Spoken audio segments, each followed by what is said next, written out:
Bismillah. Qad aflaha man zakka. Qad aflaha. Kita ngaji yang betul ya, pakai ilmunya. Man zakka, zakkaha. Ya.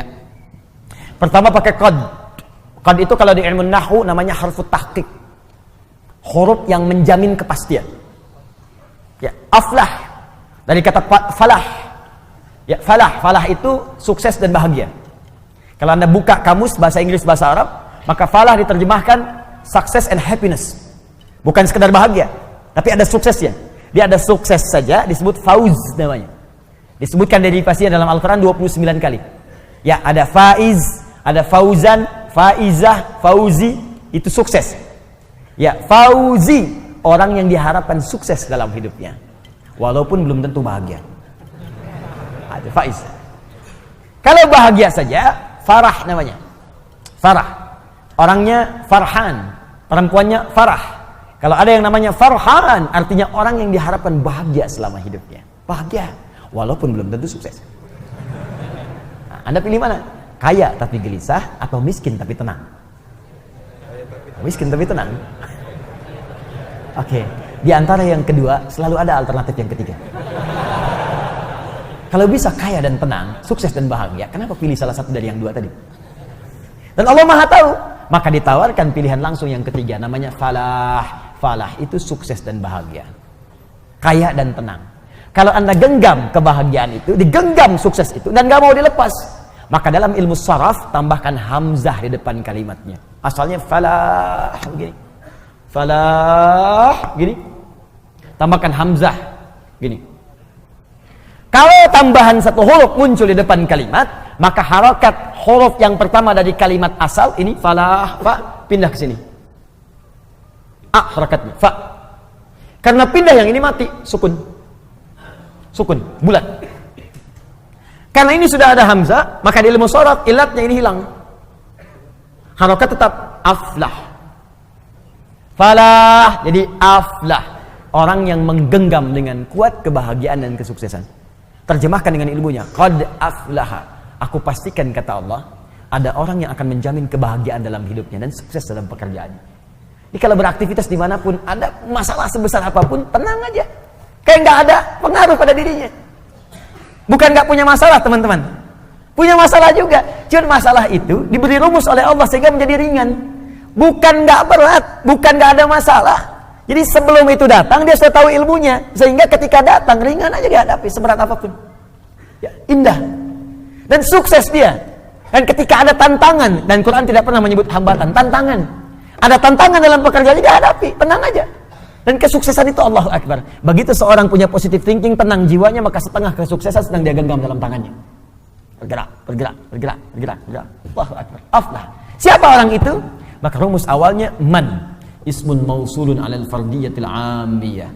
Konjungsi huruf sambung menyambungkan dua hal. Yang pertama dengan yang kedua. Qad aflaha ingin disambungkan dengan zakah. Disambungkan kadang-kadang menunjuk kepada objek atau subjek sekaligus. Tanpa batas bagi setiap personal. Seakan Allah ingin mengatakan bagi Anda siapapun hamba. Tanpa batas. Laki-laki kah? Perempuan kah? Tua kah? Muda kah? Kecil, besar kah? Kaya, cukup kah? Kalau Anda ingin menggenggam kesuksesan dan kebahagiaan, maka zakah. Itu bisa Anda raih, modal awalnya zakah. Haknya kembali kepada nafsu. Zakah artinya menyucikan. Maka diterjemahkan dalam terjemahan, sungguh akan sukses dan bahagia orang yang mampu menyucikan nafsunya, jiwanya. Baik, kembali ke sini. Kalau nyuci itu dibuang kotorannya atau dibuang pakaiannya, bendanya? Bendanya atau kotorannya? Papa mau nyuci dulu nih, cek, picun ke Citarum. Bukan bendanya, pasti kotorannya kan? Baik, sekarang saya tanya, ada nggak seseorang mencuci pakaian kalau pakaiannya nggak kotor? Mustahil. Nggak ada, mustahil Joni. Ada orang nyuci tapi nggak kotor, mustahil. Nyuci itu dilakukan kalau bendanya kotor. Gelas kotor, cuci. Baju kotor, cuci. Ya, muka kotor, basuh. Basuh.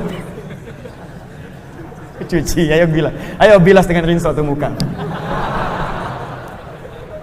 Cuci, bersihkan. Bersihkan, cuci. Mencuci itu artinya menghilangkan kotorannya, bukan menghilangkan bendanya. Nah sekarang, ini dalam sekali ini. Ini bawa ke teori nafsu. Nafsu itu dibuat oleh Allah, bukan ingin menghilangkan jiwanya. Tapi dihadirkan supaya mengangkat yang bersihnya, yang takwanya supaya muncul. Sebab kalau nggak ada kotoran, yang bersih nggak akan nampak. Anda itu kan mencuci supaya nampak bersihnya kan? Kalau kotorannya nggak diciptakan, bagaimana tahu bersihnya? Di mencuci itu bukan menghilangkan bendanya, supaya Anda paham ada bersihnya. Dibuatlah kotor. Kotor itu dibuat bukan ingin menjadikan benda kotor, tapi supaya Anda mendapatkan kebersihan darinya. Begitu cara memahaminya. Maka kata Allah, saya ciptakan nafsu ini bukan ingin membuat kalian itu menjadi banyak masalah. Bukan ingin menjadikan kalian buruk, tapi sifat di nafsu itu saya buat sebagai katalis supaya yang takwanya muncul. Sebab kalau nggak ada lawannya di nafsu, yang takwa nggak akan muncul. Bagaimana ketahuan sabar kalau nggak ada marah? Nggak ada hujan, nggak ada angin, nggak ada geledek, nggak ada petir, tiba-tiba marah aja. Gara-gara maneh yuk. Mustahil ada begitu, pasti ada pemicunya dulu. Ya, kalau Anda ingin mengangkat jujur, mesti ada bohong. Maka bohong diciptakan bukan untuk menjadikan manusia pembohong, tapi supaya jujurnya nampak. Sebab kalau nggak ada sifat bohong, jujur nggak akan kelihatan. Kalau nggak ada sifat ria, yang tawadu nggak akan nampak. Kalau nggak ada sombong, sifat rendah hati nggak akan nampak. Makanya diciptakan sombong, bukan ini menjadikan manusia sombong, bukan. Makanya ketika Qarun sombong, oleh Allah dicela. Buka Quran surah 28 ayat 76 sampai 77 itu. Inna Qaruna kana min qaumi Musa fabagha alaihim. Qarun itu termasuk kaumnya Musa, sombongnya luar biasa. Bagha, sombong dengan harta. Togha, sombong dengan kedudukan. Ingat, indah bahasa Arab tuh. Togha, sombong dengan kedudukan. Makanya Fir'aun ketika disebut sombong, kalimatnya pakai togha. Idhab ila fir'auna innahu togha. Tapi Qarun bagha. Inna Qaruna kana min qaumi Musa fabagha alaihim. Bagha dengan harta. Kalau tidak disebutkan siapa orangnya langsung, kapan kejadiannya, ini menunjukkan kejadian tersebut akan terjadi lagi di masa depan dengan tokoh yang berbeda. Fir'aun bukan nama asli, tapi gelar yang melekat kepada Raja Mesir. Faraoh, bahasa Arabnya Fir'aun. Ini menunjukkan ada potensi kesombongan jika melekat pada kedudukan. Maka hati-hati. Ada ilmunya, kelola itu supaya tidak sombong. Kalau Anda sombong, kata Allah, telat. Sudah ada Fir'aun sebelumnya. Harta juga begitu, ada potensi kesombongan jika melekat pada harta. Contohnya Qarun. Qarun sombong, hartanya banyak. Disebutkan di Al-Quran, wa inna mafatihahu latanu bil usba. Sungguh kunci-kunci berangkasnya saja kalau dipikul oleh bodyguardnya beratnya luar biasa. Bodyguard kemana-mana, bukan ngawal orangnya, bawa kunci berangkas, bukan buat pamer doang. Mana-mana, 8 orang, 10 orang angkat begini. Pikulnya berat, cuman kunci berangkasnya aja. Saya sering tanya ya pada beberapa kawan, Anda kalau punya berangkas satu tuh, kuncinya di-upload, tuh dipublikasikan atau disembunyikan? Disembunyikan tuh. Oh, kalau di-upload dipublikasikan, Anda celaka sendiri. Kunci berangkas saya, besok udah selesai. Qarun tidak, saking banyak hartanya, bukan cuma di-upload, dibawa kemana-mana. Nih kuncinya nih, mau nyuri-nyuri aja, nih ada bodyguard berat bawa kuncinya. Qarun, hartanya sekarang masih dicari. Mau kemana Pak? Saya tempat tanya. Ke laut Pak, ngapain? Cari harta karun. Harta karun masih dicari. Sombong dengan harta, bagha, ditegur oleh Allah. Apa jawaban Allah? Wabtaghi fima ataqallahu daral akhirah wa la tansa nasibaka minad dunya. Hai Qarun, saya titipkan harta ini bukan untuk sombong. Kelola itu. Tepis kesombongan, arahkan supaya engkau tawadu beramal dengan hartamu. Kalau ada orang sekarang baru punya Ferrari 1 sudah sombong. Cuma dipanasin malam, balapan sama taksi, bolak-balik gaya dong. Telat. Kalau ada yang begitu datang bawa Ferrari cuma buat sombong, bilang, Pak, telat. Kasihan kalau sama Qarun, khasabna, datang likuifasi, dilipat semuanya. Maka kembali ke sini, perhatikan baik-baik. Jadi ternyata rumusnya begini. Rumusnya paling cepat seperti nyuci tadi. Diciptakan, dibuat yang kotor ini bukan menjadikan diri kita penuh dengan masalah dan supaya berulah, tidak, tapi supaya menjadi katalis supaya yang baiknya muncul. Ini poinnya. Sebab kalau nggak ada yang ini nggak akan muncul. Dan cara menyikapinya sederhana. Begitu muncul di hadapan kita sifat yang jelek, maka cepat cari lawannya yang baik. Cuci itu artinya datangkan yang bersihnya, yang kotornya tutup. Jadi kalau ada teman Anda misalnya marah-marah pada Anda, apa lawan marah? Sabar. Maka ketika dia marah, kita sabar. Itu yang dimaksud dalam ayat Al-Quran, idfa' billati hiya ahsan. Jawab. setiap keburukan yang sampai ke kita dengan respon yang lebih baik. Cara melihatnya supaya kita nggak capek, cara melihatnya kembalikan ke sini. Oh, marah dititipkan pada kawan saya sekarang bukan untuk menjadikan dia pemarah, tapi supaya Allah mengangkat kesabaran pada diri saya. Bukankah Allah mengatakan innallaha ma'as sabirin? Sungguh Allah bersama orang sabar. Bukankah kalimat pertama dalam Al-Quran bagi para penghuni surga dari malaikat adalah kalimat sabar? Quran surah ke-13 ayat 23 sampai 24. Salamun alaikum bima sabartum. Selamat Anda telah sabar saat di dunia. Namanya sobirin, dicela oleh kawan, marah-marah. Marah diciptakan bukan ingin membuat dia marah, tapi supaya sabar saya terangkat. Mungkin itu cara Allah mengabulkan doa Anda.